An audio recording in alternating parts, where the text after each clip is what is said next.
Hi friends, Krista here. Thanks for stopping by Books and Jams. I have a relatively short video today.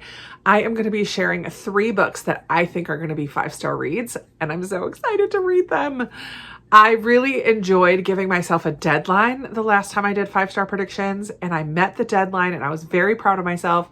So now here we are again, ready to do 3 more books, and I will have these done before the end of the year. It's September. That's 4 months. 3 books, totally doable. One of them is already on my September TBR, so I should be able to complete this. I just think I need that deadline, and I needed to narrow down the list. I used to give myself a list of 5 books that I thought would be 5-star predictions, and I'm narrowing it down to 3. Taking cues from my friends Sarah and Lindsay, who do Booklist Thursday 5-star predictions every quarter, and I have participated with them multiple times, and I like having that deadline. But instead of just the 2 months that they give you, I'm giving myself 4 months to read and review these 3 books with you in hopes that they will all be 5 stars. This time around, I chose based on some of my goals for the year. So I have a book of the month book, a book off of my gifted shelf, and then a book from my recommendations cart that you guys chose for me at the beginning of the year. So I'm really hopeful that I'm going to have 3 hits on my hands here.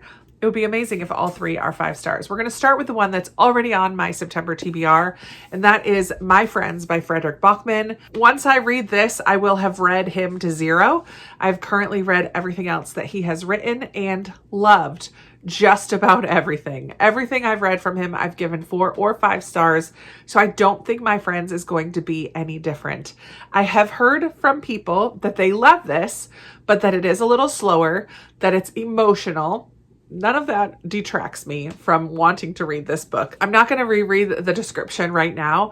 I do believe that there is a piece of art that this woman finds, and in the art are 3 friends sitting at the end of a pier. So we're kind of getting that dual timeline of this woman in the more present day timeline buying this art, wanting and doing this research, and then the more past timeline is about these 3 friends or 4 friends sitting on the pier. That's all I really know about it. I have really connected with the way that Frederick Bachman writes. I know not everybody does, and I want to give props to his translator. The translator of this one is Neil Smith. I'm pretty sure that's who's translated many of his other books, or all of them as well, because Frederick Bachman writes originally in Swedish, and then Neil Smith translates them to English for us. Both fantastic. I love the way Frederick Bachman can pack a punch in just a simple sentence. I've heard a few quotes from the beginning of this already. Even the dedication I love. To anyone who is young and wants to create something, do it. I'm just going to read this first little paragraph here. Louisa is a teenager, the best kind of human. The evidence for this is very simple. Little children think teenagers are the best humans, and teenagers think teenagers are the best humans. The only people who don't think that teenagers are the best humans are adults, which is obviously because adults are the worst kind of humans. I just love his writing. He can have me laughing, he can have me crying, and I'm sure he will have me crying with this one. I'm really hopeful that this is going to be a 5-star read. Secondly, I picked a book off of my gifted books for this year, and I have read another book by this author and gave it 5 stars. And so I'm hopeful that The Nature of Disappearing by Kimmy Cunningham Grant will also be a 5-star read. I picked this in part because thinking ahead, October, I want things that are a little more moody, mysterious, thrilling in some way. And I feel like this is going to really fit that vibe for October. So I'm hopeful to put this on my October TBR. In this one, we're following a young woman named Emlyn, who's kind of not trying to think about her past anymore. She doesn't really talk with her best friend, Janessa. Hasn't talked to her in a long time. And she was kind of left on the side of the road by her ex-boyfriend, I believe. And now she's living in her camper, Airstream, in this community in Idaho, kind of isolated from the world a little bit, living kind of out on her own. Her closest friends are the community's makeshift reverend and a handsome forest service ranger who took her in at her lowest. And then her ex-boyfriend shows up and says that her best friend, Janessa, is missing.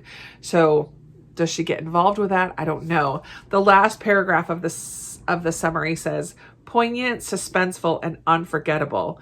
Nature of Disappearing explores what it takes to start over and the cost of letting the past pull you back in. I just feel like that sounds really good. And I know I liked Kimmy Cunningham Grant's writing in These Silent Woods, and I'm hopeful to have a little bit of a morally gray character or choices that get made, but I'm also hoping to really root for Emlyn and really want the best for her. I don't know.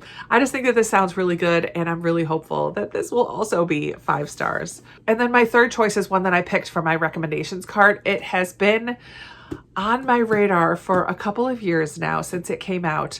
And I also have read another book by this author that I really enjoyed. And this was one of my anticipated reads in 2023. And so my third choice is No Two Persons by Erica Bauermeister. Oof, I'm so excited to read this. I think it's going to be very different. I know that we follow a bunch of different perspectives because we're basically following this book as it goes through different people's hands, as it goes through production, and we're seeing the impact of this story, this book in particular, on different people's lives and how each person brings their own experiences and background to a story and experience it and read it and get different things out of it, which is so true. That's what reading is. I've had that discussion recently with people that 2 different people can read a book and get something totally different out of it.